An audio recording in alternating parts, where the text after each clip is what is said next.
I don't think there's a difference, but I've noticed that the two terms are often used interchangeably. Do you think there's any difference in when someone's speaking about an abstraction and a concept? I think abstraction usually conveys just an abstract thought, which could be a proposition sometimes. Okay. So a proposition, whereas a concept refers to the specific units of the proposition, but they're interchangeable essentially, right? I mean, all concepts are abstractions, so they could be synonyms sometimes. Okay. All right. So abstraction is broader than concept in your mind because abstraction would Yes. include a proposition. Yes. Cool. I didn't think about that. Nice. All right. So I was thinking about principle again, the concept of principle. And so I'm not sure whose definition this was, but general truth on which others depend. And so my question is, would you say all men are mortal is a generalization or a principle?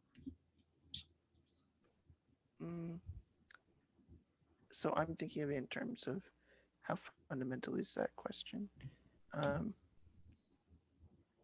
I mean, it seems to, yeah, I think maybe a principle or close to it because I think it affects so much in ethics because a lot of the questions that we were asking in ethics would presume that there's a mortality to your life, that there's Right. an end or a limit or a cause at the end of it. So in Right. a way, you could call it a principle. Like Right. it's a basis for many other conclusions and Okay. reasonings. And then water boils at 100 degrees Celsius is a generalization, right? Yeah, it's not really a principle because it doesn't seem as essential to many things as we might want or could imagine. It's not like, I mean, that would affect maybe baking or cooking, but it's not. Some things about chemistry, but it's not like a fundamental fact about chemistry or about the world or about something or about some field. So it's more of a generalization because it's a broader statement than water boils at 100 degrees Celsius on my pot in my kitchen. Right? It's more general than that. So I mean, it is a type of generalization, but I don't think it captures so much to really be worth calling a principle. Okay. Now, in the book, in OPA, I actually went through the whole book looking for everything that said principle and then noted down what all the principles that supposed principles were. And so take, for example, the principle of Rand's razor, which is what he described as naming your primaries as fundamental premises in whatever proposition or thought you've got. Yeah. In that sense, it's wouldn't be a principle, right? Because they're calling it a principle, but um, there's nothing that depends on that. And I'm not quibbling over like, oh, he used the wrong term. I'm just trying to get my head around because the term is being used in so many different ways. I've noticed like people use model as well. Um, Yeah. and I'm just trying to get my head around that. So in this case, would you agree with me that he just means generalization, but when he says principle, he means a kind of generalization which you apply to action or thought? That's how I would use it. A Yeah, okay. principle of Rand's razor would be that it's a basic fact you use or a basic way of acting that you Right, use when reasoning or right. when thinking, that it's important and it's basic, and then you could derive further principles or further ways of thinking from it, but there's Oh, nothing below it. really? I would Oh, assume, like if we're talking about like, oh, name your primaries or don't multiply concepts, it could maybe imply other things like if you shouldn't multiply your concepts, maybe make something to do with don't create new words unless the words you have don't work or something to that effect. Like you sorry. could Could use you it, repeat that? You lost me on that one. like you might be able to use it in terms of like don't create new terms for ideas unless it's necessary. That would be just like a way of defining what it means for a concept to be necessary or not multiplying beyond necessity. That's Based just my on understanding. Rand's razor, you're saying? Yeah, you can derive further ideas from it. Oh, okay. I couldn't. That's why I thought maybe he didn't. Yeah, Maybe that's not a principle. But I maybe there is. I just don't know of them. but it's So still very a basic fact or a yeah. basic way of using reasoning. So that's why I would call it a principle, because it's the basic fact that you deem to be true. And so we've got justice, which is a principle, and it includes a lot of different other principles. And then we get to, for example, the trader principle from justice. And then I was wondering, like, okay, well, the thing on top of the principle of justice is the trader principle. But then as you go up and you get more generalizations, what do you call them? Like, is it what, like, is this even a principle, the trader principle? Is it the trader rule? Like, you know what I'm saying? At some point, as you keep coming up with principles, what do you still call them principles? And the reason I'm asking is because, sorry? I would. You Why would. are you asking? Like, what brings you to the question? Because I just picked up a book by a guy called Shane Parrish called I think it's called Mental Models. And so I'm asking because, like, okay, so principle is a general truth. And I'm wondering, like, as I keep in my mind mentally adding more and more generalizations to each thing, like, okay, so I've got the trader principle, and then I come up with other generalizations that work in different contexts. What do I call them? Do I like call them principles or generalizations? And then how do I'm asking for the purpose of one, just naming them properly in my mind, and then two, for later, as I decide what I agree with and what I don't, integration with all other scientific or moral knowledge that I develop. I would say that you could have principles underneath principles, like principles of principles in a way. I'm thinking about it in this way, say, like there's justice and you can organize different concepts underneath justice. So, I mean, even within justice, there's other subfields or subconsiderations. In the Right. same way in philosophy, you have subfields. Within philosophy, you could have principles of the wider field and principles of the subfield. You would just need to distinguish in your mind which is more derivative and which is more fundamental. Like we would think principles of metaphysics would be more fundamental than those in ethics, for example. But you could have principles of metaphysics and principles in epistemology and principles in ethics, but Right. there's a different organization to those. So you could have principles within principles. I think that would be fair. Or you Right. could have the organization of your knowledge, and then within each subfield, they have principles. You Right. might not say strictly that it's a hierarchy of principles, but there's a hierarchy of knowledge, and each area of hierarchy might have principles of its own. Like each section of it, like Right. going down from metaphysics to politics, each one has maybe some less fundamental principles. Right. It's not a fine line what is a principle or not, but usually when I think of a thing as a principle, I think it's a fundamental fact of that field or subfield. Right. So then remember when I shared with you that snippet from Musashi of the chinless samurai, Yeah. and how there was a character who observed this samurai who was dying and asked, I wonder where his parents are and all this stuff. And then in that process of observing him, he realized that it wasn't his concern for the samurai, it was concern for himself. And so I called that the principle behind the chinless samurai. Would that be a correct way to think of it? Because I actually just copied the approach Rourke takes in The Fountainhead, which is observe some form of behavior which seems to occur frequently, and then you're trying to identify is that the correct use? If I call that, I'm trying to identify the principle behind this thing that happened with the chinless samurai. Would you say that? Um, Maybe as a shorthand in a way, the principle of the chinless samurai. I mean, it's a way to organize what you're referring to. I mean, I Okay. think it'd be fair to call it that. But the only problem would be what principle of what? Is it just unique to him? It's just like the principles of No. the samurai. Like you could use that. That's more of a different usage of the word principle. More as a fundamental way of viewing the world, which is different than a fundamental Okay. fact of the world. So we could say, yeah, it's his principles, or that's the principles he operates under. But you wouldn't might not necessarily say it's a principle of like of knowledge or organizing your knowledge.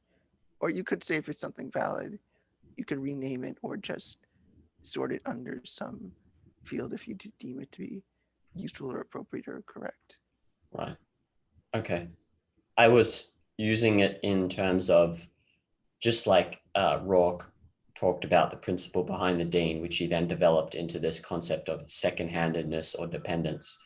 I was thinking there's a similarity in the process where you identify some form of behavior that you've seen in other instances in yourself and others, but you don't know what principle or abstraction explains that. And so you just call it the principle behind whatever, and you try file it away in the same way, even though it's not necessarily, I don't know if, well, I guess second-handedness or independence or dependence is a principle in the sense that it could explain a lot. Yes, I would say so. Okay. And then,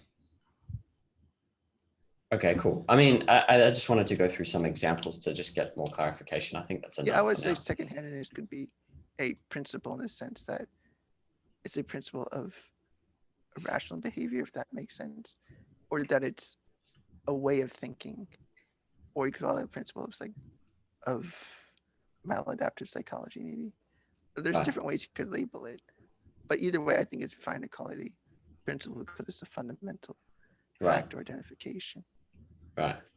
Would you agree with me that the difference between, so this is how I've conceptualized rule, is that the difference between a principle and a rule is a principle is contextual, meaning its application will possibly vary across contexts and certain factors need to be at play for the principle to apply. Whereas a rule is sort of an arbitrary thing you must do, and it's contextless. For example, do not kill in the Bible. Do not kill is a rule. Yeah, in terms of objectivism, that's how I usually see the term used.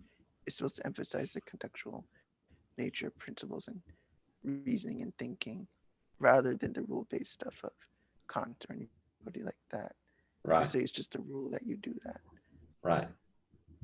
Okay. Yeah, I'm sure other philosophers would disagree, but within objectivism, that's definitely how these terms are used. We want to emphasize the contextual nature of principles. Okay. Out of curiosity, what would be the disagreement? I can imagine somebody say that principles could be without, or maybe somebody might go by, they might see a principle as just a belief. Well, maybe you're right. I can't see a reason why somebody would necessarily oppose it. Rules do seem to be contextless by the way people mean it usually.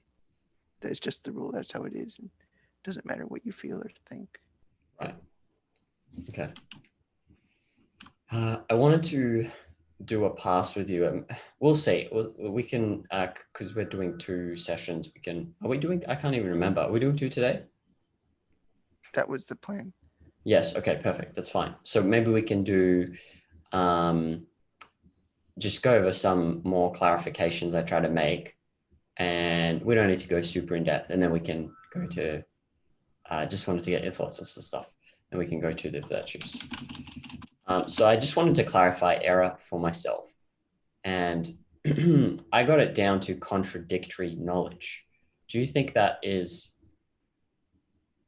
anything in, do you think there's anything that contradicts this definition? Well, for one, I think of error as a method or applies to method. So it's not really knowledge per se. It's a method of thinking, or it pertains to methods of thinking. Not that it is a method, but it's a aspect of a method of thought.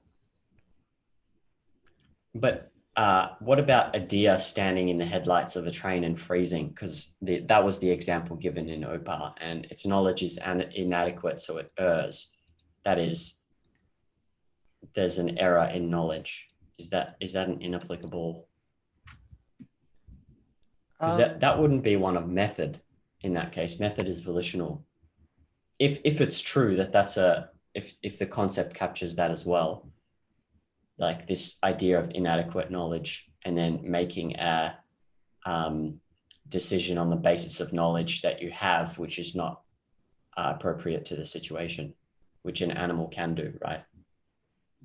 Yeah, I mean, if I call that an error, then I would be saying that I think it would imply that at least the deer had some way of choosing a method. I mean, it's not in the same sense.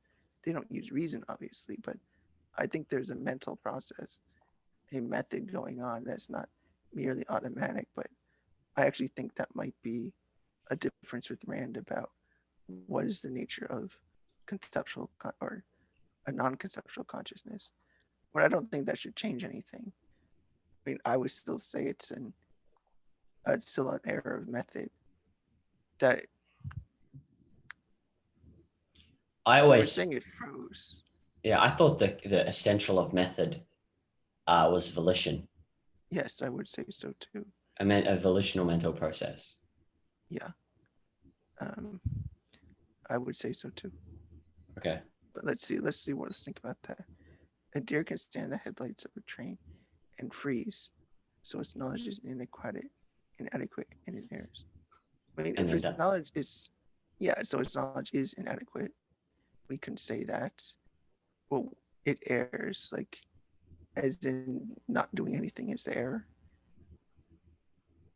well, it's tricky because I don't know what the deer is actually doing. For example, if it does freeze, I don't know if they actually do that, but there could be some deer freezing. I guess that is, I've heard that so many headlights. Uh, Yeah, I don't even know if this applies even this example because freezing like that might not even. I don't even know if that could apply to volition as much as ah, just a freeze so response. here, I found it. When a headlight beam strikes eyes that are fully dilated to capture as much light as possible, deer cannot see at all, and they freeze until the eyes can adjust. So it's I don't know if that's not a question of knowledge, but there is I don't I think don't error even know has to if do with it. yeah. I mean, I wouldn't use it as an example of error. It's just an example of inadequate information. That's all I would call it. I wouldn't call that an error. It's not an error to lack information. Nobody Right. chose it. It's just a lack of it. I mean, or even Okay. if you think of deer had no volition, if it had no volition, then it can't make an error. It just does what it does. It did what it was supposed to do if there was no volition. And if there was volition, well, it still wouldn't be an error because they were lacking information. It's not like it tried to get hit by the train. It just couldn't respond. Although if I think I'm just thinking about inadequate information because there are okay, let's say I made a life decision. I moved to another city on the basis of some proposition, and the proposition was incorrect, but I didn't have an adequate level of knowledge to realize that it was incorrect. I would still say it was an error. And if you want me to make it concrete, I'll say I moved cities because I pursued a career on the basis that passion can be cultivated for any kind of work. Let's say that was the proposition, and I erred in that proposition due to inadequate knowledge and inadequate understanding of concepts. Innocent error. But there's a case of inadequate knowledge. And I would still say that's an error. And it only becomes recognized as a mistake and an error when I gain the knowledge to act appropriately. No, when I gain the knowledge that shows me that it's an error. But the error was still there before, right? It So, depends how we think of, well, what makes it wrong. So let me go to the first one. A computer program can crash due to an error in the code. Well, a computer, let's just start one step at a time. A computer, whatever code you give it, it does. If the code says do that, it will do it. It doesn't yeah, do these things by accident. It did yes, exactly what you said and it yeah, went wrong. So we would only even be saying it's wrong because it's not going the way it was expected, planned, or intended by the creator of it. Yes. So as you as a coder, you only say it crashes in the sense this was not supposed to happen. It wasn't planned. You didn't know something. Like we are saying that maybe there's the error is a lack of knowledge about the situation. The error is you, but it wasn't just a lack of knowledge. We're saying probably. I mean, we could distinguish was it a lack of knowledge or was it actually an error? An error would be more like to me that whatever methods they use to determine how to program it, the error, if it was an error, they misapplied a principle or they applied a principle wrong or they applied a code that they thought would work but actually couldn't work in the situation. Like they had the wrong information coming in, so they couldn't use it. So it'd be more like that the method they used couldn't provide an answer. It went wrong because the goal is mistaken or incorrect and can't get to the ultimate goal. Does that make sense? Not all of it, some of it. So what I got is that you think the essential is method. With method though, you can go wrong. Like you can, let's say you've got a goal and you apply a method to achieve that goal. You can fail from misapplication of the method, or you can also fail from incorrect method, meaning inadequate knowledge. So I understand that method, there may be an issue of misapplication, and you could say, just like in that calculation example I put down, I can sum a list of numbers incorrectly due to an error in the calculation, just like for whatever reason, I made an error in the application of the method, but my knowledge of the method is correct. But then don't you think there is also like, what is the lack? Yeah. Anyway, I see method being an issue, but I also see inadequate knowledge being an error.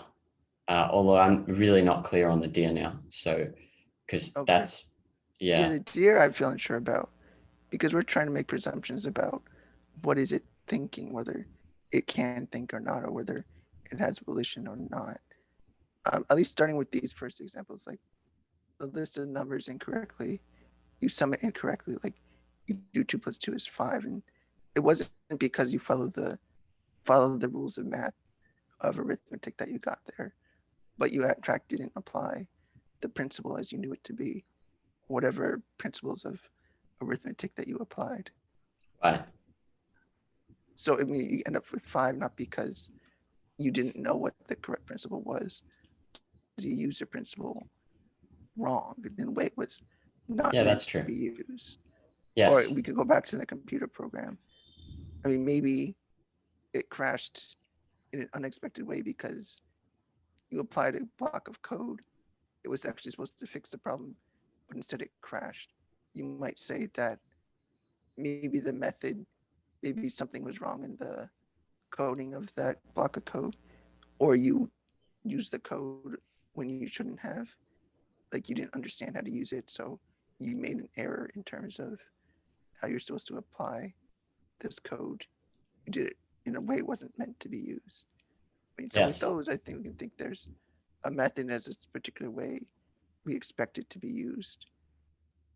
And if we have used that principle in the wrong time, the wrong place, we call it an error because it didn't accomplish what it was meant to do. It was used in the wrong way. I agree with that. With that, I agree.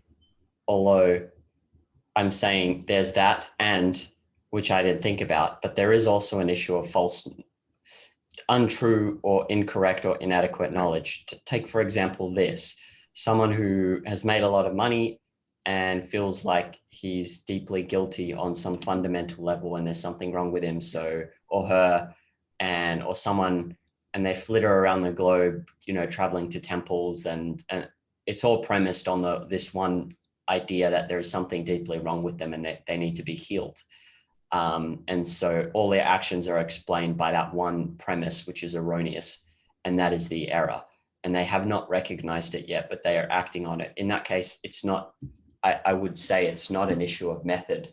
In the examples you gave, I can see that the error is a result of misapplication of method. But in this example, I would say it's not an issue of method, but of inadequate knowledge.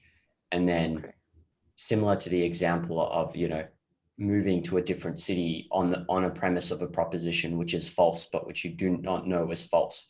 And that would be inadequate. It could be inadequate knowledge. So let me break this one apart again. You can act on false knowledge. So knowledge that is actually, in fact, incorrect. That something Yes. is wrong with you, and that would be an error. Um, this is why I think this would be an example of error depends. Is always a comparison to something you're comparing to some standard. It wouldn't be an error if all their principles lined up with they're wrong, or like there's some principle that like man is a sinner. Then it wouldn't be an error to think you're a bad person. That's exactly what the principle says to believe. But we could say it's incorrect. So as I wouldn't be saying that from our perspective, from his perspective, it wouldn't be an error, but from ours it would, because we're using a different standard. It might be logically consistent for him, and that is the method he uses does imply that. But if you were to have a different perspective, it would be an error. Like if we were applying principles of like self-esteem or anything about virtue, we would be saying that it is, from this perspective, it is an error. Their knowledge is in error because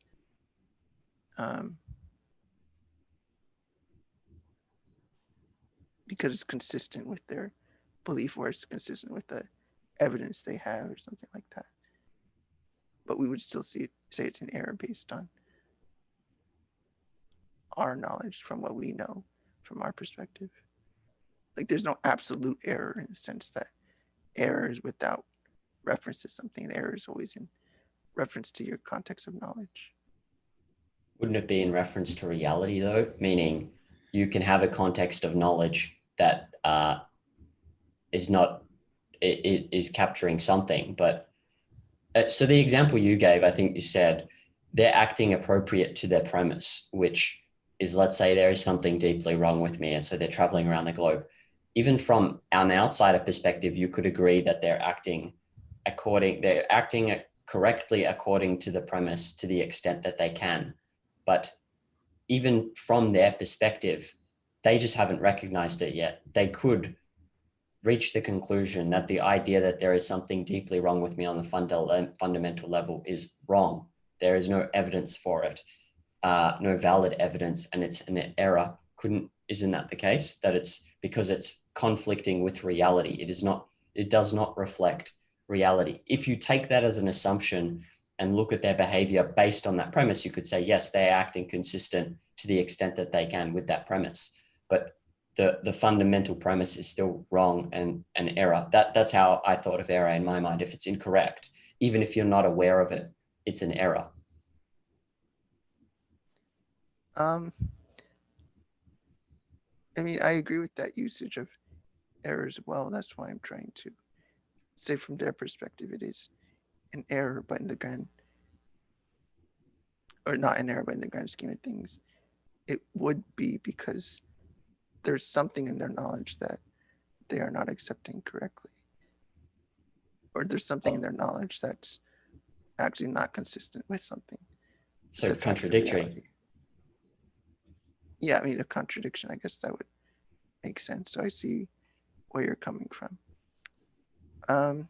Although, I don't know with method, I don't know if contradictory captures method, which I also think is valid. A misapplication of method can lead to error. I don't know. But so let's maybe think of another example of, maybe I think I have a near relative, something that's, so let's see. Like when you say something isn't, it's not just, it's an error, not a moral failure. When we say that, what are we referring to? I guess you say that it's an error to, error seems to usually refer to unintentional consequences versus something you intend to be the case. Like you could say somebody is an error to believe that all people are evil, or let's say that be an error. It's an error because, well, you would have to be asking, are they misapplying a principle, or are they applying it directly? It's an error because they're not cognizant of the contradiction, although I would say there is some underlying premise that is contradicting reality and is untrue and false. So that's a case of contradictory knowledge, but that still doesn't answer the question of, in the example you gave of method, when there's a misapplication of method and you call it an error, in that case, there's no contradictory, the contradiction is not the essence of misapplication of error, to my knowledge. Yeah. Well, So what I'm trying to do is distinguish between an error versus mistake, a moral failure. Like if you murdered somebody and you could say accident, like manslaughter is like, right? You didn't mean to do it. You didn't do it on purpose. Yeah. And you call that more of an error than a moral failure, as opposed to you see a person, you run them over deliberately. Like why is that not an error? And we could be saying that, oh, it's just an error because of his belief system or that it's not factual, that we should just change and it'll be okay. You're right. I think you're right. We can come back to this. I think I missed. So contradictory knowledge would be one aspect, but there is an issue of method, or just like you said, like I don't want to say mistake, because mistake is the recognition of an error, but there is some issue of accident, or I don't know how else to. There's something else here that I've missed. So contradictory is one important element, but there's definitely something else, as you pointed out, which I don't know quite yet. I think it has to do with intention, because usually when these happen, these errors, for example, like you didn't want it to happen, it did, but it happened anyway. Yeah. Okay. I'll have to. And it could indicate, maybe I could say it indicates that method is one possible source of error, or another source of it could be lack of information sometimes. That might be true. Lack of information. Yeah. At least those are instances where I think it becomes a good question to ask. Is it an error, or is it on purpose, or is it an error, or is it not? Yeah. I wonder do you think lack of inadequate knowledge implies a contradiction when acting incorrectly in some scenario, like a deer in the headlights? It can't see, and so it's programmed to stay still until its eyes adjust. Is that, there's no sense of, I don't see what the contradiction is there. Yeah, I might not say lack of information. Maybe it's not the information that went, just unintentional events is an error. It's unintentional. Okay. Definitely want to revisit this one, but let's, should we move on so we don't get too let's keep going. bogged down in just this one? Okay, cool. Contradiction. Okay, I didn't do this one in depth, but I was just curious because I got, I thought I originally said violation of law of identity, but that's circular, because that's what a contradict, you know what I'm saying? Like I'm defining it by, like, contradiction is the name for a violation of the law of identity, but it doesn't tell you what it actually is. And I kept trying to come up with what actually is a contradiction in terms of genus and differentia. Do you have any thoughts on? And then I go. This is tricky because I think it's specifically a negation. Okay, so I'm not sure how to do this one, because like just it's just a negation. Comes up. It's like a lot. defining nothing. Like Yeah. you're defining the non-existence of something. Right. It's Right. Right. hard because there aren't really contradictions, but there's Yes. something. They're dependent on knowing what the law of identity is before you formulate it this way. Okay. I wrote that one down, by the way, as to come back as I will write about the defining negations and defining concepts that negate and concepts of relationships. But so we could skip that. Yeah. I did this one too, characteristic. I thought it's basically equivalent to attribute and quality, because when I looked through the dictionary, the OED, Yeah. attribute and quality often refer to, they're often very circular. They just pointed to characteristic. Yeah. So I tried to do this one and I kind of half did it. I didn't know what a near relative would be. It's almost impossible when you start getting to these kind of concepts, finding near relatives. I mean, it's such a characteristic is so basic that, yeah, I don't even know how you come up with something that is like a characteristic but isn't a characteristic. I mean, there isn't much to choose from. I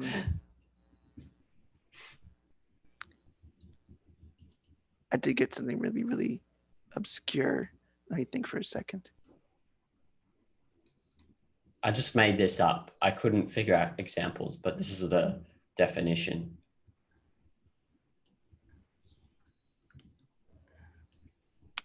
It's tricky there because these aren't concrete. A characteristic isn't something you can touch. So, I mean, it doesn't include everything about the identity. So What do you mean it isn't something you can touch? The texture is a characteristic and I can touch what I that. mean is you can't isolate the texture from the entity. It can't be taken out of physically. It can only be removed abstractly, but you can't Right. touch pure texture. Right. That's what I mean. Okay. Okay. But I'm trying to say, like, maybe that might not be the best way to think of it. Let's see, what are things that might be like a characteristic but aren't? What do you mean might be, but aren't? A Yeah, and non-A at the same time and in the same respect. Or why you might be confused, at least. Why a person might feel confused. I'm trying to think of situations. Yeah, okay. A characteristic. A characteristic usually implies it's of something in particular. Of a particular.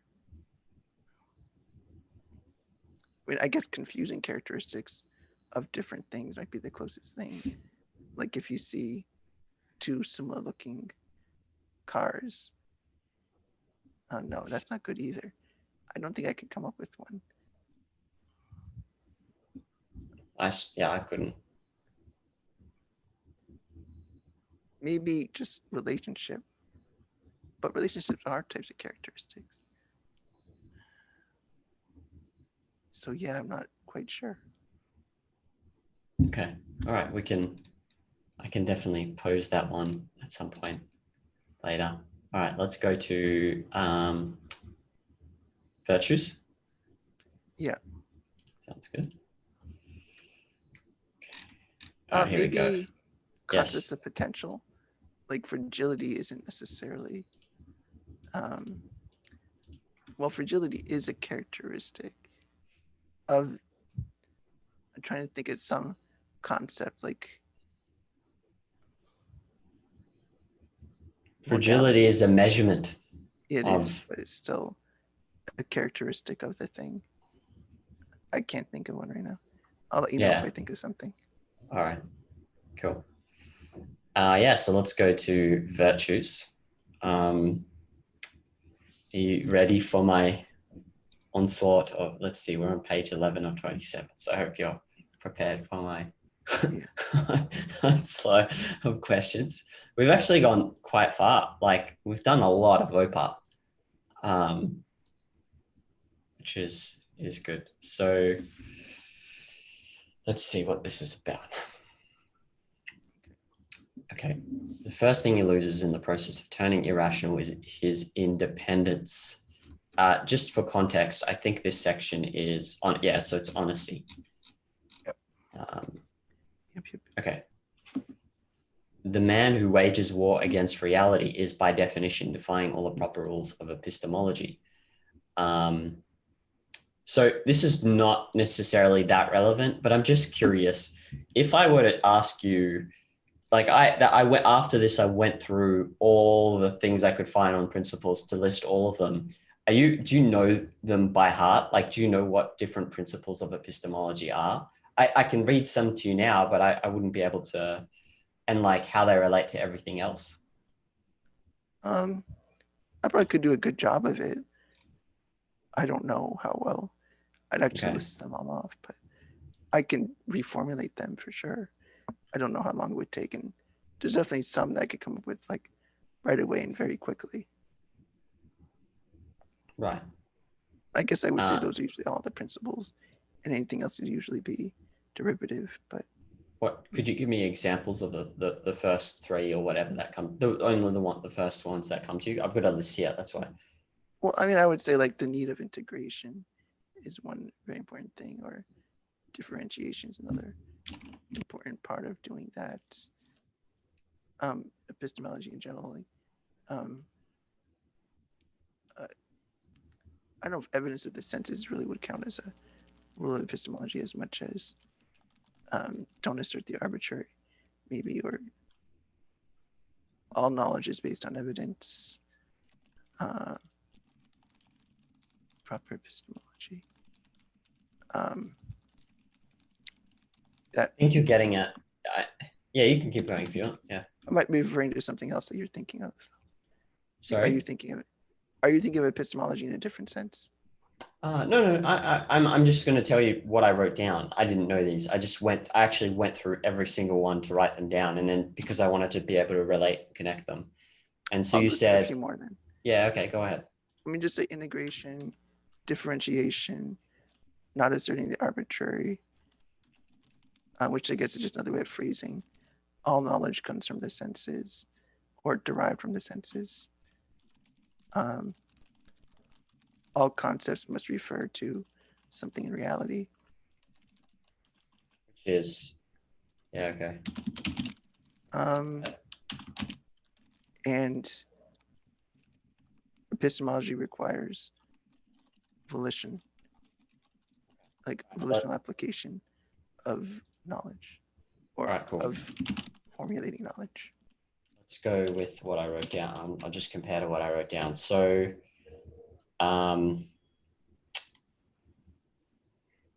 evidence of the senses, all concepts must refer to something in reality. They've got here, there's a couple of relevant ones. So I found from the book, principle of integration, principle of hierarchy, principle of context. Yeah. Hierarchy context. Yeah. Well, I mean, it wasn't put in a nicer way, but I just copied this principle that arbitrary claims cannot be cognitively processed. What else is there?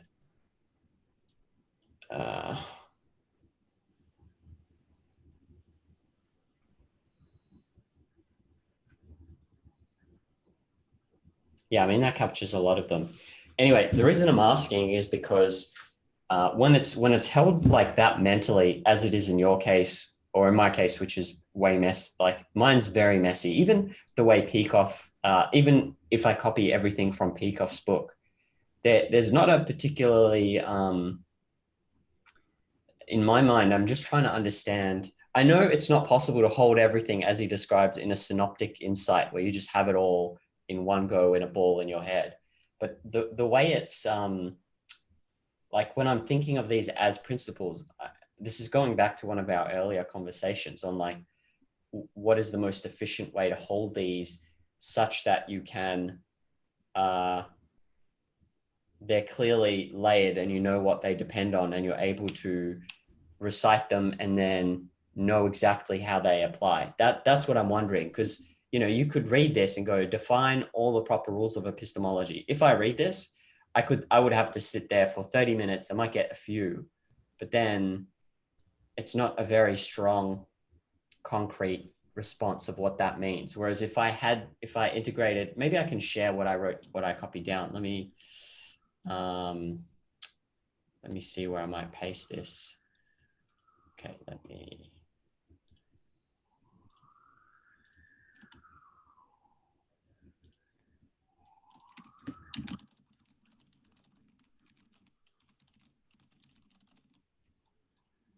this is not necessarily a full thing. But there you go. Let's say all of these are the principles, right? Yeah.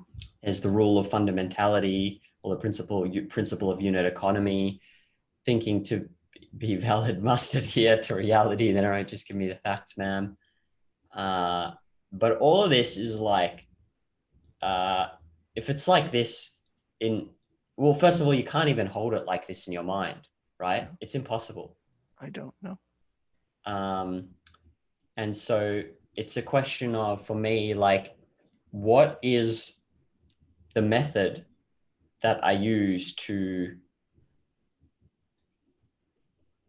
relate all these logically and then hold them so that when I read something like this, I am fully clear on why it is the case that I am defying all the rules of proper epistemology and why? Or am I aiming for something impossible because we're human and we can only work through one thing at a time? It is the only way when you read something like this is, okay, well, let's see. If I am irrational, it means I am doing this. Okay. And it means I'm doing that. Okay. And I have to just, every time I do just need to go through a list manually and slowly over an hour or whatever it is, work out and see how it impacts a person to, if they turn irrational or whatever. Does my question make sense? Yes. Okay. So you're talking about whether it is possible to even be aware of all the principles you're using when you're acting. Yes. To an extent, I would agree that you can't be aware of using them all at once immediately. I think that's part of the value of habituating these things. Right. I mean, I know I've said that many times, but I think that often is the answer. That no, I don't think we can expect just to have this complete totality that thinking we can just in our head go like through an immediate checklist.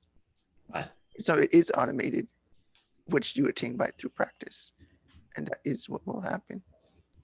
I mean, then the question is just a matter of how do we habituate? Like I've always said, like how do we make these things so that you can access as much as you can, and also whatever you can't access, you're applying automatically without realizing. Part of that could be like you could integrate things better. So as we've been discussing, how do you frame it in a hierarchy better? That's one obvious thing, which I think has use. When there's habituating, as in just keep applying the principle until it just happens quite easily with little effort or thought. Another would be, well, why emphasize memory techniques so much? It would be finding these techniques to make it not only more organized, but even the access of this information is much quicker, which there are ways to even visualize the way you've held these concepts, the way you visualize your hierarchy could be a way to access it even quicker. Right. And that's another trickier thing, which almost goes to what Brandon was saying, that objectivism doesn't always have the technology of how to do it, only that is necessary or that it's, broadly speaking, possible. Right. That, yeah, we can condense our knowledge, we know that. But can we condense it enough? And I think by all the other premises we have, that it seems possible that part of epistemology is that grow epistemology. We're not just saying that it's cool to have it organized, but that it actually improves your function, even your cognitive ability to think. Right. And so Rand would be claiming that this is enough power to actually attain a good life and to realize we are acting with our principles. I think you're right to think about and consider, like, well, to what extent can we actually accomplish this? And I think it's a good question. And fortunately, I can come up with many answers or many ways people have looked into how to not just believe the right thing, but to do the right thing, to live the right thing. We did briefly discuss, you mentioned the medievals approach to creating symbols and markings on pages, which has similarities to art. Yes. Yeah, which is, we could continue in that direction. I'm not yet at the point of fully or understanding to my satisfaction such that I am, it would be one thing if I clearly and explicitly held this and could explain to you why it was true Mm. with lots of facts and examples. And then the issue was, how do I then memorize it first if I'm not? What about, we spoke about, you actually even brought up the role of art having more importance than it's, you think more importance than most people that give it credit for. In the case of you're trying to implement and not understand, to organize, mentally organize and hold certain philosophical principles. If there's not that much, like, to take an example, let's say you want to integrate some particular objectivist principles. You do have objectivist novels, but you have few of them. You don't have many of them, but there's a massive amount of novels out there, and they will all have fictional aspects and components, and they will all have philosophical concepts concretized. How do you then, you don't want to just restrict yourself to Ayn Rand novels, because there's just so much. Yeah. And so how do you approach other texts that still reinforce your particular abstractions that you believe conceptually and explicitly are true? The difficulty with art is that it's not even, I mean, that's just one feature of art, is that there's a cognitive value to it. It does, as a cognitive function, it does something cognitively, but we can't deny, in fact, of course, the emotional effect that it has, that it presents a sense of life, and your sense of life is reacting to it. And that's more of the emotional aspect here. So at some level, no, you can't just, you're right that you wouldn't just go to objectivist novels to concretize these things. I usually see it more as you are presented with more information, more ways of looking at life, more, your sense of life is actually almost given a mirror. Maybe not a mirror, but like it gives it a place. Art gives your sense of self, your sense of life, a way to um, mature or change or react to the world. And we can think of, it provides more information. We could think of, or it concretizes the world in all different ways. But I don't think you can really use it to find the right principles, as much as art will always give you so much to think about and apply to your life and apply to your sense of life, for better or for worse, for good, for better or for worse. I have quite a few questions on that. Maybe I'll just write down. So what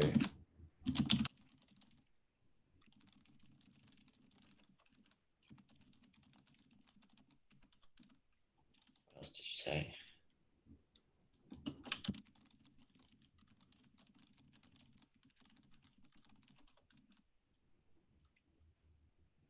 In what sense does it help you? What do you mean by it helps your sense of life mature? What does that mean?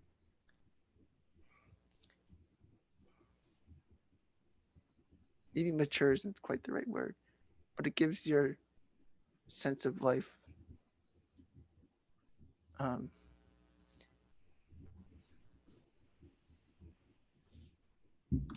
well, it gives you the sense of life reaction.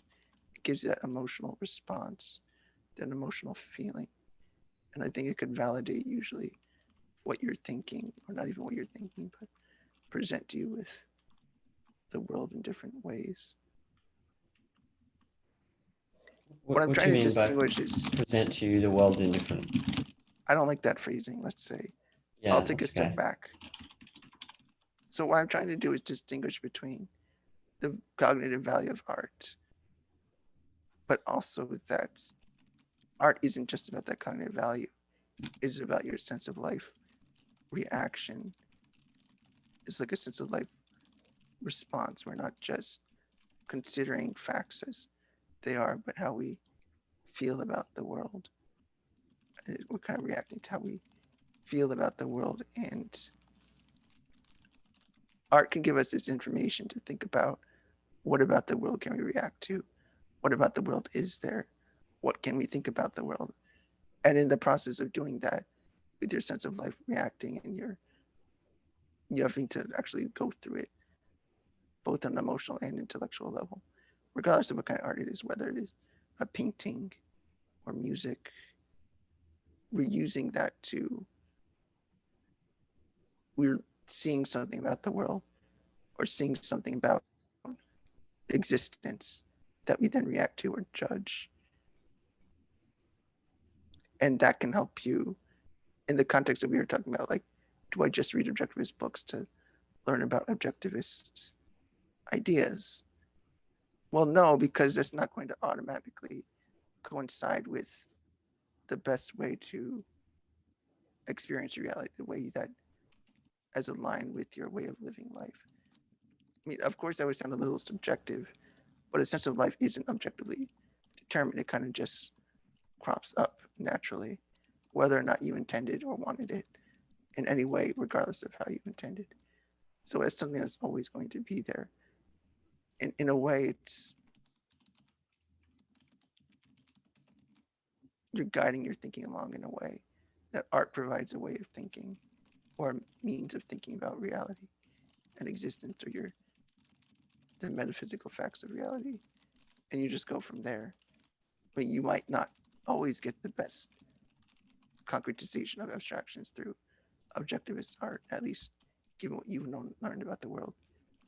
I mean, that's true for me. Sometimes it doesn't always, I don't always react the same way as people might expect or would usually expect or think would happen.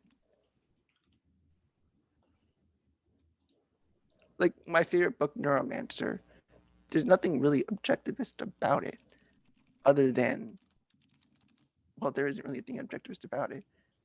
Maybe just that the main character is a bit independent, but it's not because it's teaching me something about objectivism or that I've learned some better principle, but it coincides with my sense of life to the extent that I like understanding why people are the way they are. I like understanding what turns a good person bad.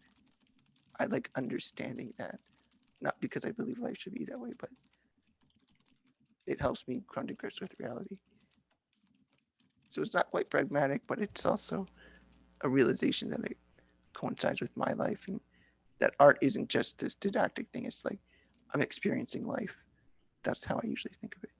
I know that might sound like a mouthful, but I'm just trying to combine this idea of this emotional value of art, and that's sometimes what leads you to a better place mentally speaking. Yeah, that was great. I took a couple of notes so we can, as we come back for the next section, we can pick up from where we left. And I definitely want to ask you a bunch of questions and get you to clarify quite a few things you said, and then we can mix that up with the virtues as well. So let me just